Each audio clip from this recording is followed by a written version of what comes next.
Hello बच्चों, मेरे रसगुल्लो, आज हम आ जाते हैं अगले चैप्टर पर। ठीक है, आपको हमने बहुपद बढ़िया ढंग से पढ़ा दिए। ठीक है, उससे आपको किसी प्रकार से कोई दिक्कत होता है तो कमेंट कीजिए। और हाँ, एक बात और है, हम कल इसका जो चैप्टर हमने बहुपद पढ़ाए थे उसका हम कल VVI ऑब्जेक्टिव लेकर के आएंगे। ठीक है, तो आज हम नए चैप्टर स्टार्ट करते हैं जिसका नाम है दो चर वाले रैखिक समीकरण। ठीक है, तो हम दो चर वाले रैखिक समीकरण को पढ़ेंगे। तो थोड़ा सा इसको जोश और जुनून से पढ़ना है मेरा भाई, क्योंकि ये चैप्टर हमारा बहुत खास होने वाला है और प्लस में ये फिक्स नंबर का होता है। जैसे कि इसका नाम है, इसका नाम आपको हम बता सकते हैं, इसका नाम क्या है? इसका नाम है दो चर वाले रैखिक समीकरण। क्या है? दो चर वाले रैखिक समीकरण, इसका नाम है मेरे भाई। तो ये हमारा चैप्टर बहुत खास है और इससे हमारा जितना भी नंबर का पूछा जाता है ना, इसका जितना भी हमारा नंबर का पूछा जाता है, ठीक है, जितना भी नंबर का पूछा जाता है आपको यहाँ डिटेल में बता देते हैं। उसके बाद आपको बढ़िया ढंग से लेके चलते हैं। आप बेहतरीन रूप से क्या करते चलिए, देखते चलिए, ताकि आपको अच्छा से समझ में आ जाए। ठीक है, और हम प्रयास करेंगे कि आपको दिमाग में ऐड हो जाए, क्योंकि ये फिक्स नंबर होता है। और दो चर वाले रैखिक समीकरण आपको टोटल बाय टोटल आपको क्रम फूटेगा भी तो 11 नंबर ही दे के जाता है, लेकिन फिक्स आपको 7 नंबर होता है। ऑब्जेक्टिव यदि मिला दिया तो 7 3 10 नंबर टोटल बाय टोटल इसका नाम करेक्ट है, तो कि 10 नंबर इस चैप्टर से में आने वाला है। तो हम इसको थोड़ा सा ध्यान दे करके पढ़ेंगे और कोई दिक्कत होता है तो आप हमें जरूर शेयर कीजिएगा। नहीं शेयर कीजिएगा तो फिर कैसे होगा, कम से कम कमेंट जरूर कीजिएगा ताकि हमारा उत्साह बढ़े, है ना। और अपने दोस्तों तक जरूर शेयर कीजिए ताकि कहिए कि एक और सर हैं और पढ़ाते ठीक ठाक पढ़ाते। जो भी आपको ऐसा जैसा लगे, आपको अच्छा लगता है तो लाइक मारिए, नहीं तो डिसलाइक कर दीजिए, कोई दिक्कत नहीं हमें है। लेकिन फिर भी डिसलाइक भी कीजिएगा तो हमें थोड़ा सा एहसास होगा कि हम और बेस्ट पढ़ाएं, ताकि आप तो हमें कुछ लाइक कर सके। ठीक है ना, तो हम अपने आप में डिसलाइक को भी एक मोटिवेट समझेंगे कि डिसलाइक क्यों हुआ, क्योंकि हमने कुछ खराब पढ़ाए होंगे, इसके कारण डिसलाइक हुआ। तो डिसलाइक भी होना भी जरूरी है और लाइक भी होना जरूरी है। इसलिए आप जरूर, इतना अच्छा लगे तो शेयर कीजिए, नहीं अच्छा लगे तो कोई बात नहीं, रिस्प्लेक्ट करके निकाल दीजिए, कोई प्रॉब्लम नहीं, कोई दबाव नहीं। चलिए देखिए, हम आगे चलते हैं अपने चैप्टर पर। हमारा चैप्टर है दो चर वाले रैखिक समीकरण, जिसका हम बोलते हैं पेयर, क्या इंग्लिश है, pair in linear equation, pair of linear equation in two variable. मतलब इसमें दो चर की बात करेंगे। जैसे कि आप एक तराजू जानते होंगे, एक तराजू, जैसे देखिए हम एक तराजू लेते हैं तो तराजू हमारा दो पलड़ा होता है, एक पलड़ा इधर होता है और एक पलड़ा हमारा इधर होता है। तो हमारा क्या पलड़ा हो गया, दो पलड़ा हो गया। और यहाँ हमारा डंडी होता था। पहले के जमाना में ऐसा ही तराजू हमारा होता था, लेकिन आज के जमाना में हमारा इलेक्ट्रिक तराजू आ गए हैं, है ना। इलेक्ट्रिक तराजू से कुछ घपला भी होता है, ऐसा नहीं जिसके हाथ से हुआ ही नहीं जाइएगा, वो भी 5 ग्राम मारिए लेगा, 10 ग्राम मारिए लेगा, तो आपको क्या पता चलेगा। तो इसीलिए आज जितने भी है इलेक्ट्रिक जो चला है उसमें थोड़ा सा हम अकम्फर्टेबल मानते हैं, क्योंकि वो ठीक हम नहीं मानते हैं, क्योंकि उसमें कम ही दिया जाता है, एक्यूरेट नहीं दिया जाता। जो तराजू हम सब पहले से लेते थे तो आपके सामने देते थे, है कि ना, कि नहीं एक्यूरेट है, बाकी उसका वजन भी देख लेते थे, जो बटखारा चढ़ता था। लेकिन अब क्या, उसका बटखारा के नाम में निशान धीरे धीरे क्या होते जा रहा है, मिटते जा रहा है। ठीक है, कहीं कहीं चल रहा है जो नापे तोले वाला, वहां पे चल रहा है, बाकी सब ऐसे ही यूज होता है इलेक्ट्रिक। तो देखिए बुआ, हम एक चर लेते हैं, तो मान के चलो दाल ले लेते हैं। क्या ले लेते हैं, दाल। मान के चलो चावल, तो चावल आप जानते हैं ये भी एक चर है। और चावल के साथ साथ मान के चलो इसको हम चावल को जब भी मापेंगे कोची में, केजी में। देखिए केजी, एक के और जी आया, के और जी, तो ये भी एक अल्फाबेट है, ABCD का अल्फाबेट है के जी। कहने का मतलब ABCDFG आया कि नहीं आया। तो ABCD का एक अल्फाबेट होता है जिसको हम चर कहते हैं, और चर की कोई मान्यता नहीं है कि डिफिनिट है। जैसे x की मान 10 है तो क्या x की मान 100 नहीं हो सकता है? हो सकता है, वो डिफिनिट नहीं है, इनडिफिनिट है ना।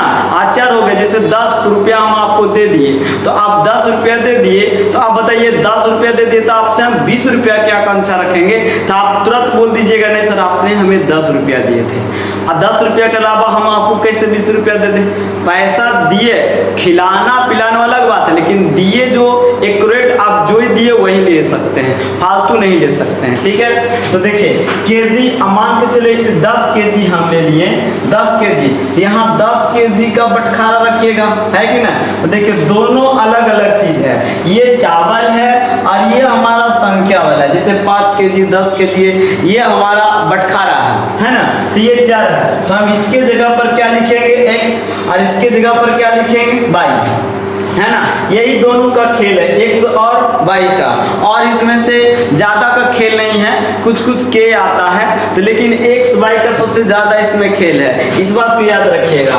तो हम इसमें सबसे ज्यादा लिखेंगे x और y को। तो इसको देखिए, इससे हमें समीकरण बनाएंगे, इसको रैखिक समीकरण क्यों कहते हैं? क्योंकि रैखिक समीकरण इसलिए कहते हैं क्योंकि इस पे x की पावर 1 है, क्या है, घात इसका 1 है, इसलिए इसे हम रैखिक समीकरण कहते हैं। और जैसे इसका हम 2 कर देते हैं, जिसको कहते हैं द्विघात समीकरण, ऐसे कहेंगे, या तो कहेंगे द्विघात बहुपद, या तो कहेंगे इसे द्विपद, द्विघात मतलब इसका शून्यकों की संख्या 2 होगा, इसका द्विघात बहुपद कह सकते हैं और द्विघात समीकरण कह सकते हैं, इसका 2 नाम दे सकते हैं, लेकिन इसको हम कह सकते हैं रैखिक समीकरण या तो एक घाती बहुपद। समझ में आ गया ना। तो बहुपद नहीं पढ़ रहे, रैखिक समीकरण, जहां चर दिख गया उस पे पावर 1 है वो रैखिक समीकरण है। लेकिन हाँ एक बात को याद रखिएगा, जैसे कि हम मान के चले यहाँ x है और यहाँ पर y स्क्वायर है, तो इसको हम क्या कहेंगे, ना ही इसको क्या कहेंगे, द्विघाती बहुपद कह सकते हैं, क्योंकि इसका घात कितना 2 है ना।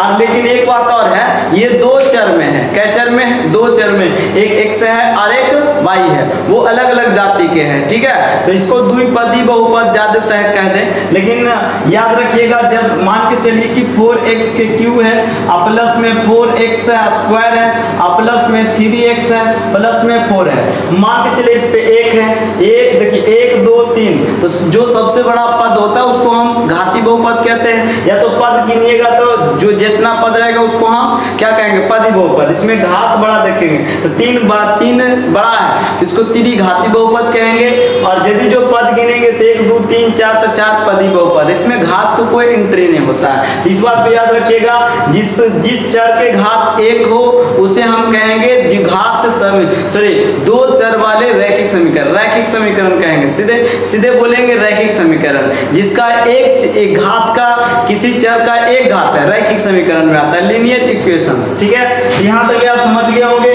अब इसका डिफिनेशन देख लीजिए, तो डिफिनेशन क्या लिखे, 2 चर वाले रैखिक समीकरण, इसका हम डिफिनेशन लिखे हैं, इसका हम क्या डिफिनेशन लिखे मेरे भाई, इसका हम डिफिनेशन लिखे हैं इजी तरीका से, एक बीजीय व्यंजक का रैखिक समीकरण बनाने के लिए 2 चरों को एक युग्म बनाकर लिखने से बना समीकरण को 2 चर वाले रैखिक समीकरण कहते हैं। कहने का मतलब 2 चर को हम एक युग्म बनाते हैं। अब युग्म हम कैसे बनाते हैं सर जी, तो हो सकता है युग्म हम बनाने के लिए प्लस का उपयोग कर सकते हैं, हो सकता है बनाने के लिए माइनस का प्रयोग कर सकते हैं, हो सकता है बनाने के लिए 2 युग्मों को हम गुना भी कर सकते हैं, 2 युग्मन अलग अलग रहेगा तो भी एक रैखिक समीकरण कहलाएगा, ठीक है। तो हम यहाँ पर चलेंगे, जैसे कि मान के चलो उदाहरण, क्या हुआ उदाहरण, तो उदाहरण में हम लिखेंगे जैसे कि मान के चलो x है और x प्लस में y मान के बराबर में क्या लिख दिए 4, तो ये हमारा कौन सा बहुपद हो गया,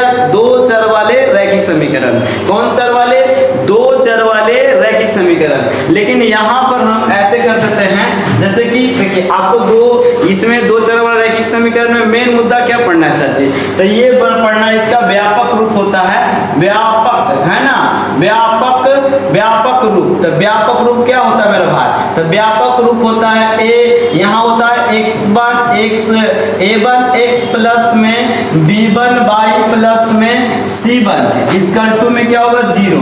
तो ये हमारा एक रैखिक समीकरण दो चर वाले रैखिक समीकरण है। और यदि पूर्व इसको हम समीकरण फर्स्ट मान लेते हैं और यदि पूर्व हम लिख देते हैं a1x इसको लिख देते हैं a2x प्लस में b2y प्लस में c2 बराबर 0। इसको हम क्या कहेंगे समीकरण दो। अब देखिए ये व्यापक रूप हमारा हो गया दो चर वाले रैखिक समीकरण का मेन व्यापक रूप यही है। इसको आप बढ़िया तरीका से याद कीजिए, इसी से हम पूरा ढंग से चलने वाले हैं, पूरा चीजें यही वाला चलेगा, ठीक है। और उसके बाद में जो x प्लस वाई लिखे हैं तो इसमें आपको आएगा विलोपन विधि से आप हल करें, प्रतिस्थापन विधि से हल करें, उसके बाद आपको क्या आएगा ब्रज गुणन विधि से हल करें, उसके बाद आपको ग्राफ आएगा, ठीक है। क्या आएगा ग्राफ। तो इस बात को आप समझ गए हैं। तो अब देखिए हमारा दो चर वाले रैखिक समीकरण ये तो आपको समझा ही दिए है ना, आपको डिफिनेशन भी बता दिए। लेकिन एक बात आप देख लीजिएगा, तो आप क्या देख लीजिएगा सर जी, तो इसमें आपको टोटल मार्क्स मतलब इस चैप्टर से टोटल है ना, टोटल मार्क्स है ना, टोटल मार्क्स देखिए टोटल मार्क्स एगो हमारा सब्जेक्टिव पूछेगा, एगो जो कि 2 नंबर के रहेगा, तो 2 प्लस में 5 है ना, और प्लस में 3 रहेगा। अब देखिए ये हमारा 2 मार्क्स वाला पूछेगा, मतलब कि लघुत्तरीय प्रश्न है ना, लघुत्तरीय प्रश्न, ठीक है। और इसको बोलते हैं दीर्घोत्तरीय है ना, क्या बोलते हैं दीर्घोत्तरीय प्रश्न। और ये क्या हमारा ये ऑब्जेक्टिव के तहत बोलते हैं, इसको भी लघुत्तरीय न, इसको हम क्या बोलते हैं सेमी लघुत्तरीय, मतलब छोटा 2 नंबर का रहता है। पहले 2 ही स्टेप में पूछा जाता था, लेकिन अब 3 स्टेप में पूछा जाता है। तो देखो ये ऑब्जेक्टिव के तहत रहेगा, कुछ रहेगा ऑब्जेक्टिव के तहत। अब इंग्लिश में हम इसको लिखेंगे तो देखो इसको हम कहते हैं शॉर्ट क्वेश्चन, शॉर्ट नंबर, और इसको बोलेंगे लॉन्ग है ना, लॉन्ग इसको बोलेंगे ऑब्जेक्टिव। क्या बोलेंगे ऑब्जेक्टिव। याद रखने के लिए देखिएगा, शॉर्ट मतलब 2 नंबर के, लॉन्ग मतलब 5 नंबर के। तो 5 नंबर के क्या पूछेगा सर जी, ग्राफ पूछेगा। क्या पूछेगा ग्राफ पूछेगा। और इसमें आपको x और y के मान पूछेगा, जिसमें आपको 2 चीजें देने रहेगा, या तो आपको विलोपन विधि रहेगा, विलोपन है ना, उसके बाद या तो आपको विस्थापन विधि रहेगा, विस्थापन, या तो आपको वज्र गुणन विधि रहेगा, वज्र गुणन है ना, वज्र गुणन विधि रहेगा, वज्र गुणन विधि रहेगा। इतना से आपको x y से आपको एक मैथ दे देगा। बाकी आपको ग्राफ है जो लड़का कोऑर्डिनेट पढ़ा है, जैसे कोऑर्डिनेट क्या पढ़ा है सर जी, तो कोऑर्डिनेट हमारा पढ़ा होगा, क्या पढ़ा होगा, जैसे मान के चलिए ये हमारा x y अक्ष है, तो इसको हम y कहते हैं, इसको हम y डैश कहते हैं, इसको हम x डैश कहते हैं, और इसको हम x कहते हैं, और इसको हम प्रथम चतुर्थांश, इसको हम क्या कहते हैं द्वितीय चतुर्थांश, इसको हम कहते हैं तृतीय चतुर्थांश, और इसको हम कहते हैं चतुर्थ चतुर्थांश। तो ये इसको आपको याद रखेगा। यहीं से आपको क्या पूछेगा ग्राफ पूछेगा, कि मान के चलो यहाँ एक रेखा इससे कट गया, तो यहाँ से एक रेखा कटा, फिर यहाँ से वो रेखा कटा, तो क्या बन गया ग्राफ बन गया, ठीक है ना। ये कौन बिंदु पर कटा, ये बिंदु पर, एक और बिंदु पर कटा, बी बिंदु पर, सी बिंदु पर, तो इससे इसका इस प्रकार से आएगा आपको ग्राफ बनाने के लिए। तो हम आपको सब सारी चीजें सिखाएंगे, ठीक है, किसी प्रकार को आपको दिक्कत होने नहीं देंगे मेरे भाई, है ना। मतलब आप बने रहिए और हम आपसे इतनी उम्मीद करेंगे बने रहिए, ठीक है। तो आपने 2 चर वाले रैखिक समीकरण समझ गए। अब इसके बारे में हम पूरा व्याख्या करते हैं, जैसे कि हमने आपको इसका 2 चर वाले है ना, 2 चर वाले रैखिक समीकरण, 2 चर वाले रैखिक समीकरण का व्यापक रूप से सूत्र है ना,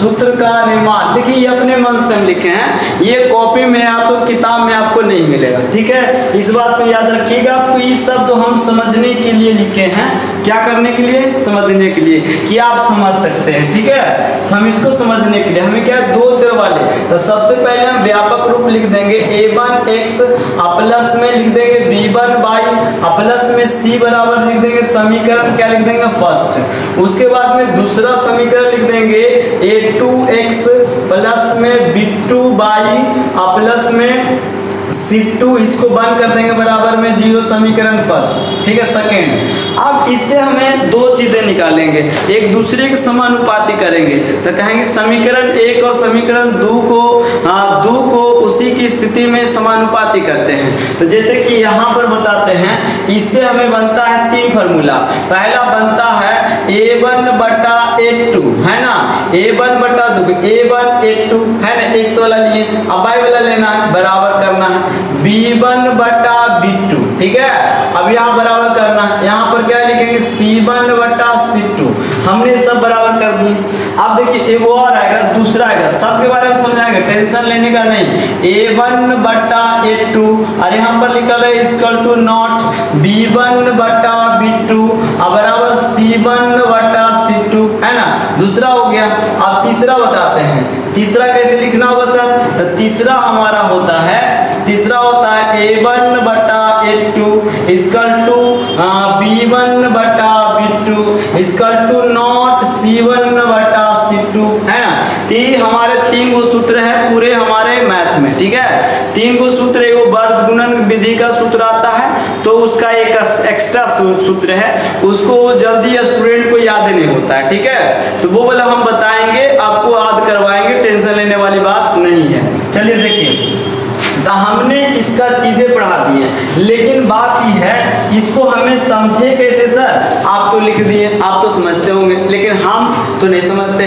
तो लेकिन समझने की बात क्या है? जैसे देखिए, मान के चलिए हम दोनों साथी हैं, समझने की बात कर रहे हैं। जैसे कि मेरा एक मित्र है और हम दोनों जा रहे हैं कहीं भी जा रहे हैं, मान के चलिए टूर पर घूमने जा रहे हैं। तो टूर पर दोनों साथी हैं, तो टूर पर घूमने जा रहे हैं तो दोनों साथे जाएंगे, अकेले तो नहीं जाएंगे। तो टूर पर चल जाओ, हम जी रह जाएंगे, ऐसा तो नहीं, दोनों टूर पे चले जाएंगे। तो हम दोनों टूर पे जाएंगे, तो अब देखिए दोनों में तो संबंध है, एक दोस्ती का संबंध है, तो एक दूसरे से लड़ाई नहीं करेंगे। तो हमसे घर पे आएंगे तो हमसे पूछा जाएगा, घर वाले पूछेंगे क्या तुम्हारे साथ वो नया इंसाफी किया है, तुमको कुछ बोला है, तुमको मारा है, पीटा है? तब क्या जवाब दीजिएगा?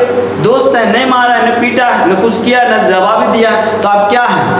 मतलब कि आपका कोई हल नहीं है, मतलब आप अनंत हैं। कहने का मतलब आपकी दोस्ती बहुत मजबूत से पकड़ा हुआ है, आप में कभी दरार नहीं आ सकता है। तो दरार नहीं आ सकता तो आप अनंत हल हैं, क्या अनंत, आप अनंत दूर तक ले आप दोस्ती के बरकरार रखिएगा। लेकिन जैसे कि मान के चलो हम दोनों दोस्त हैं, ठीक है, तो हम दोनों दोस्त हैं और वो हमारे साथ एक तो, अब देखिए अब दूसरा हमने तो लड़का से दोस्ती कर दी। मान के चलो कि हमसे कोई हमारी वाइफ को ले लो, हमारी पत्नी का नाम मेरा बताएंगे नहीं, लेकिन मेरा पत्नी का नाम थोड़ा उसका अल्टर है। तो हम अपनी पत्नी के जोरे हम जा रहे हैं, मान के चलो कि कोकुलत जा रहे हैं घूमने के लिए। आप कोकुलत जाते जाते बीच में क्या किए, मेरा पत्नी बोली कि देखिए ना वो चीज लाइए ना, तो हम क्या बोल दिए कि थोड़ा उसको आगे चलो ना, ले लेना, अभी क्यों अच्छा नहीं लगेगा, इधर थोड़ा उसका असुविधा है, तो आगे चलो ले लेना। और कहे नहीं लेबे करेंगे, हम कहे नहीं आगे चलो ले लेंगे। तो क्या आपको उसमें बकझक हो जाएगा? तो फिर अब बकझक एक जगह हुआ कि नहीं हुआ? तो आप नहाए वहाए, फिर घर पर आए, आपसे मम्मी पापा पूछे क्या कुछ हुआ आपके दोनों में टूनटान हुआ? तो बोले हाँ हुआ, एक मरते क्या बोली कि उसको लेंगे, या पूरा असहाय लग रहा था। हम सोचे कि यहाँ पर गाड़ी रोकेंगे तो दिक्कत हो जाएगा, इसलिए हम सोचे आगे लेंगे, जितने में कुछ का बोले लगने लगी। तो हम क्या करें, इसको हमें समझाना पड़ गया, तो फिर हमसे रूस गई। तो एक बात हो गया कि नहीं हो गया? एक बात हो गया। मतलब इसका एक हल है कि हमने जाते जाते एक लड़ाई कर लिए, ठीक है। अब दूसरा बात क्या है कि हमने जैसी क्या बता घर से निकले, जैसी एगो को है ना उसका खुलल है, हम इधर खुलल हैं उधर खुलल है, मतलब घर से ही लड़ाई। अब घर में बैठल है तो एक गुनी घसक के बैठल है, वो एक गुनी घसक के बैठल है, एक गुनी टच हो रहा है, टच होइएगा। अब समझ में नहीं आता है, सेंस नहीं है, तो आप बता लो पूरा रास्ता ऐसे ही होते चला जाएगा, ठीक है, एकदम छोटा छोटा बात पर लड़ाई होते चला जाएगा। तो बताइए इसको हम गिनती कर सकते हैं? आप घर पे आए, हम आप मम्मी पूछे कि लड़ाई हुआ, तो मैंने आप क्या बोले कि यहीं से निकल गए थे तो मुंह फुला के रख दी, उसके बाद वहां गए तो फुलाई, फिर वहां गए तो ऐसे की, वहां गए तो ऐसे की, वो तो नहीं याद रहेगा जी, नहीं याद रहेगा। तो इसीलिए इसको बोलेंगे कोई हल नहीं है, मतलब इसका कोई हल है ये नहीं है कि कितना बार ये लड़ाई की है, इसका कोई हल है नहीं है। एक मरते का हल है, अनंत बार हल है कि हम इतना जानते हैं कि कुछ एक मर्द लड़े नहीं है तो अनंत है। अब देखिए इसका आप पॉइंट पर आ जाइए। जैसे देखिए ये सब बराबर है, कहने का मतलब हम दोनों दोस्त थे, अब दोनों दोस्त हमने चले गए, ठीक है ना। कहाँ जा रहे हैं मेरे भाई, तक का कोलत, क्या जा रहा है, काकोलत है ना, काकोलत डंप में नहाने ककुलत नहाने ककुलत में क्या करने जा रहे हैं, नहाने, है ना। ककुलत में क्या करने जा रहे हैं, नहाने। तो इसमें कोई लड़ाई हुआ नहीं सर। तो ये हमारा क्या है, समानुपाती है, क्या है, समानुपाती है। सॉरी ककुलत में नहाने जा रहे हैं तो इसका ही ग्राफ नहीं हुआ, है ना। मान के चलो ये ककुलत में नहाने जा रहे हैं तो ये रेखा एक मरते चला गया, है ना। अब इसमें अनेक हल है, कहने का मतलब हमारी पत्नी साथे जा रही है तो हम यहीं से घर ही से फुलल है, तो हम फुलल है, ये भी फुलल है, देखो हम ये जा रहे हैं, ठीक है ना। वो उसके बाद वो अंदर में मेरी पत्नी है और ये पीला कलर के हम हैं। आप बताइए इसमें हम कितना बार इससे लड़े होंगे, बहुत बार, आप गिन सकते हैं नहीं ना। इसको बोलिएगा अनेक हल है, क्या है, अनेक हल, अनेक हल है, अनेक हल है, याद रखिएगा, है ना। अनेक हल है, जब पूरा बराबर रहेगा इसको हम क्या कहेंगे, अनेक हल है, ठीक है। अब यहाँ पर देखिए, अब यहाँ पर क्या है कि यहाँ पर एगो है, जैसे कि हम दोनों पति पत्नी जा रहे थे, क्या बोले थे कि मान के चलो कि एक जगह रोकने कह रही थी तो हम नहीं रोके, तो कहे ये जब कोई असुविधा है आगे चलो आगे रोकेंगे। तो जब पूरी एक लड़ाई हो गया था, महायुद्ध हो गया था, तो अब तो एक लड़ाई हुआ तो उसको याद करेंगे, है ना। उसके बाद में मिलजुल गए थे, है ना, नहाना था। इसलिए देखिए A1/A2 नॉट B1/B2, मतलब एक लड़ाई हुआ था, कहने का मतलब ये यहाँ गए थे, साथ में जा रहे थे और ये ऐसे काट दी, है कि ना। अब देखिए यहाँ पर एक लड़ाई हुआ था ना, इसका पॉइंट था यहाँ पर जंगल था, क्या था, जंगल, इसलिए हम रोकने नहीं कह रहे थे, है ना। क्या था, जंगल। तो बताओ यहाँ पर एक युद्ध हुआ था ना, तो इसको हम बोलेंगे एक हल है, कई हल है, एक हल, क्या बोलेंगे, इसको हम बोलेंगे एक हल है, एक हल है, मतलब क्या बोलेंगे, एक हल, या इसका नाम है अद्वितीय हल है, याद रखिएगा। तो इसको हम बोलेंगे ना एक हल है या तो अद्वितीय हल है, समझ में आया। उसके बाद इसमें देखो, इसमें क्या है, A1/A2 बराबर B1/B2 नॉट C1/C2, कहने का मतलब हम दोनों दोस्त थे, है ना, हम दोनों दोस्त थे, दोनों चले गए सामने सामने, क्या एक दूसरे से लड़ाई किए, नहीं किए, तो एक दूसरे से दोस्ती न था जी। तो दोस्ती और पति पत्नी की बात अलग होता है, दोस्ती मैनेज करता है, लेकिन पति पत्नी बार बार एक ही जगह रहते रहते अजिया आ जाता है, इसलिए छोटा छोटा बात पे रुस जाता है, फूल जाता है। मत कहो, कभी कोई कह देगा कि मेरा पत्नी बहुत अच्छी है, कोई नहीं कहेगा, सीधे कहेगा मेरा पत्नी चुड़ैल है, और कहेगा मेरा पति चुड़ैला है कि ना। और चुड़ैला जानवे करता है, और वास्तव में पति चुड़ैला होता है, और जब उसको गुस्सा आएगा तो थोपिया देगा, तो चुड़ैला हो ही जाएगा ना भाई। अब पत्नी चुड़ैल है तो उसको चुड़ैला बनना पड़ेगा, तब ना समझेगी, न तो नहीं समझेगी, न तो चढ़ के माथा पर समझ लो तुमको क्या बोलते हैं उसको, हाँ तो बोलेंगे नहीं, चलो। तो इसका कोई हल है नहीं, समांतर चला गया, इसको बोलेंगे कोई हल नहीं है, कोई हल नहीं, कोई हल नहीं है। तो आपको इस पॉइंट इसके बारे में पता चल गया कि अब हम A1/A2 सब बराबर रहेगा तो बोलेंगे अनेक हल। जा रहे थे कोलत नहाने, बहुत सारा लड़ाई हुआ, उसके बाद में जब नहा रहे थे जंगल मिला तो एक लड़ाई हुआ, इसका एक हल है, समझ में आ गया। कब है, जब A1/A2 नॉट रहेगा B1/B2, है ना, और उसके बाद में C1/C2 बराबर रहेगा, और इसमें बराबर का चिन्ह है, लेकिन इसमें बराबर का चिन्ह नहीं है, इसका कोई हल नहीं है, समझ में आया ना। तो इस बात को याद रखिएगा, और इसको बोलते हैं प्रतिच्छेदी रेखा, है ना, क्या बोलते हैं, प्रतिच्छेदी, और इसको बोलते हैं समांतर, इसको बोलते हैं समानुपाती, इसका और भी नाम है। देखिए इसको हम आगे बढ़ देते हैं, आगे बढ़ जाते हैं।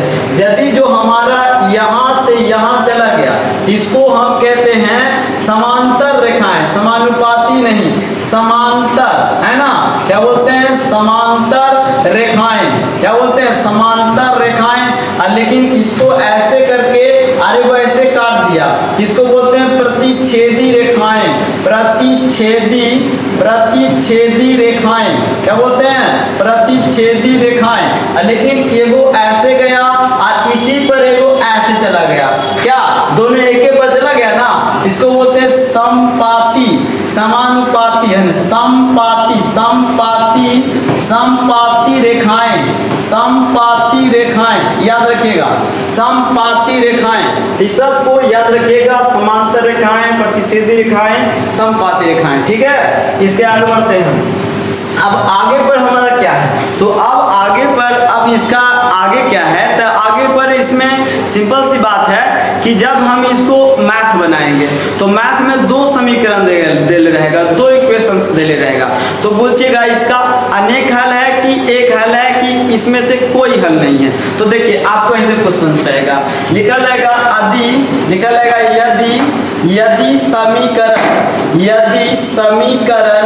यदि समीकरण 3x + 2y बराबर, मतलब यहाँ प्लस में 9 = 0 तथा या 9x + 6y प्लस में आपको 27 बराबर 0 है। 0 के कितने, है ना, कितने हल हैं, इस प्रकार से आपको क्वेश्चन डाल देगा। तो आप क्या कीजिएगा सर? तो आपको कुछ नहीं करना है, आपको वही वाला याद रखना है। किसको याद रखना है मेरे भाई? इसको आपको याद रखना है, A1 बटा A2, B1 बटा B2, C1 बटा C2। कहने का मतलब ये वाला आपको क्लियर से याद रखना है, ठीक है। तो जब आप इसको क्लियर से याद रखिएगा तो आपको कोई प्रकार की दिक्कत होबे नहीं करेगा। लेकिन इसको याद नहीं रखिएगा, दिक्कत ही दिक्कत है। चलिए आगे बढ़ते हैं। अब देखिए इसको क्या करेंगे सर? इसको हम से ए में लिखा रहेगा अनेक हल, क्या लिखा रहेगा? अनेक हल, है ना, अनेक हल। उसके बाद बी में लिखा रहेगा एक हल, क्या लिखा रहेगा? एक हल। और सी में लिखा रहेगा कोई हल नहीं, है ना, कोई हल नहीं। और डी में लिखा रहेगा नन ऑफ दिस, मतलब इनमें से कोई भी नहीं। तो आगे बढ़ेंगे। अब देखो इसको हम समीकरण को देखेंगे, तो देखिए इसको हम कहेंगे A1 और इसको हम कहेंगे B1 और इसको कहेंगे, देखो ये 9 है, और इसको कहेंगे C1 और इसके बाद हम इसको कहेंगे A2 और इसको कहेंगे B2 और इसको कहेंगे C2, है ना। तो हम इसको बनाना चाहेंगे, तो इसको क्या कहेंगे? A1 बटा A2 = B1 बटा B2 = C1 बटा C2। देखो याद रखना हुआ, इसको आपको यही वाला सूत्र लिखना होगा। सूत्र बनाने के लिए आपको बार वक्त यही वाला सूत्र लिखना होगा, ठीक है ना। ये नोट वाला आप नहीं लिखिएगा। जब आपको कब नोट वाला लिखना होगा? जब संख्या वर्ष दर्शा दीजिएगा तब पता चलेगा कि नोट वाला है, नोट वाला नहीं है। अब इसमें संख्या दर्शाएंगे, तो A1 का वैल्यू कितना है? 3, है ना। और A2 का वैल्यू कितना है मेरे भाई? A2 का वैल्यू 9 बराबर। उसके बाद में B1 का वैल्यू कितना है? 2। उसके बाद B2 का वैल्यू कितना है? 6 बराबर। उसके बाद 9 क्या है? इसका वैल्यू 9, इसका वैल्यू 27। आप बता लो, इसका क्लियर से काट दो। 3 तिया 9, 2 तिया 6, 9 तिया 27, क्या आ गया? 1/3 बराबर 1/3 बराबर 1/3। इसको क्या बोलेंगे? अनेक हल। क्या बोलेंगे? अनेक हल है, अनेक हल है। तो आपको ऑप्शन नंबर क्या हो जाएगा? ए, ऑप्शन नंबर ए। तो आपको इस प्रकार से ऑब्जेक्टिव आएगा, क्या आएगा? ऑब्जेक्टिव आएगा। आप कर लीजिएगा, ये सर कर लेंगे। अब यहीं पर आपका क्वेश्चन से अलग हो सकता है, तो आपको यहीं पर हम मिटा देते हैं, स्क्रीनशॉट मार लीजिएगा। तो यहीं पर हम आपको मिटा देंगे, ठीक है। अब इसको मिटा देते हैं, अभी क्वेश्चन को मिटा देते हैं, ठीक है। यहीं पर हम उतार देते हैं दूसरा क्वेश्चन, आपको समझ में आ जाएगा, ठीक है। अब देखिए यही वाला क्वेश्चन रहेगा। अब देखिए यहाँ पर लिखा रहेगा, यहाँ पर लिखा रहेगा आपको 12x प्लस में यहाँ पर लिखा रहेगा 8y प्लस में 9 बराबर में 0। और यहाँ पर लिखा रहेगा,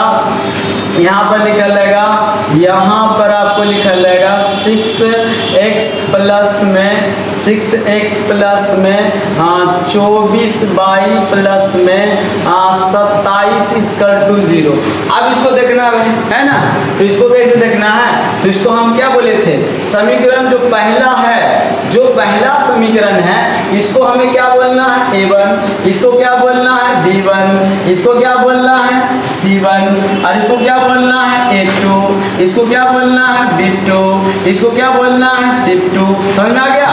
तब आपको ऐसे ही आपको सूत्र क्या उनसे उतारना है, सूत्र वही उतारना है a1 बटा a2 बराबर b1 बटा b2 बराबर c1 बटा c2। अब a1 का वैल्यू कितना है 12, और a2 का वैल्यू कितना है 6 बराबर, इसका वैल्यू कितना 18 और उसका वैल्यू कितना है 24, है ना, ये सॉरी 8 है, 8 बराबर इसका वैल्यू 9, उसका वैल्यू 27।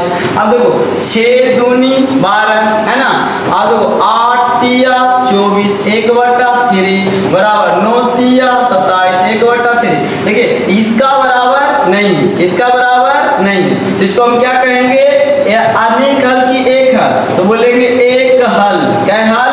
एक हल है। तो ऑप्शन नंबर किस में मारेंगे, बी में। किस में मारेंगे, बी में।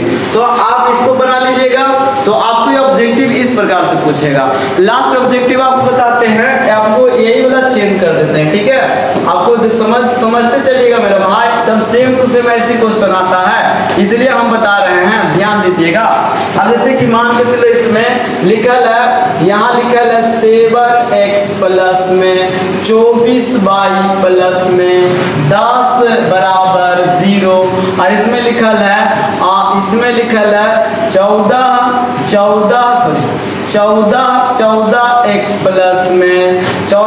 प्लस में 48y प्लस में 27 इक्वल टू 0।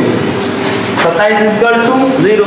अब इसको बनाना है सर, तो सेम आपको यही वाला सूत्र को बढ़िया से देखना है, बाकी यहाँ पर चेंज करते चलना है, ठीक है, यहाँ पर चेंज करते चलना है। देखिए अब इसको हम कैसे बनाए, सॉरी इसको कैसे बनाए, अब बताइए a1 की वैल्यू हम इसको मानेंगे a1, और इसको मानेंगे b1, और इसको मानेंगे c1, इसको मानेंगे a2, इसको मानेंगे b2, और इसको मानेंगे c2, ठीक है।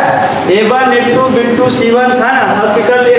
अब बताइए इसको हम क्या कहेंगे, a1 की वैल्यू 7, अब बटा में कितना 14 बराबर कितना लिखेंगे 24, क्या है 24, अब बटा में कितना लिखेंगे 48 बराबर क्या लिखेंगे 10, अब बटा में क्या लिखेंगे 27। अब देखिए 7 दूनी 14, फिर 24 दूना 48, 1/2 बराबर 1/2 इक्वल टू नॉट 10/27। इसको क्या बोलेंगे, कोई हल नहीं है, कोई हल नहीं है। तो यहाँ तक किसी कोई प्रकार की दिक्कत, तो हम अगले वीडियो में चलते हैं, ये वीडियो थोड़ा लंबा हो जाएगा, तो यहीं तक इसमें रह देते हैं, उसके बाद हम कल इसके आगे हम पढ़ाएंगे, ठीक है। Bye bye, Ram Ram.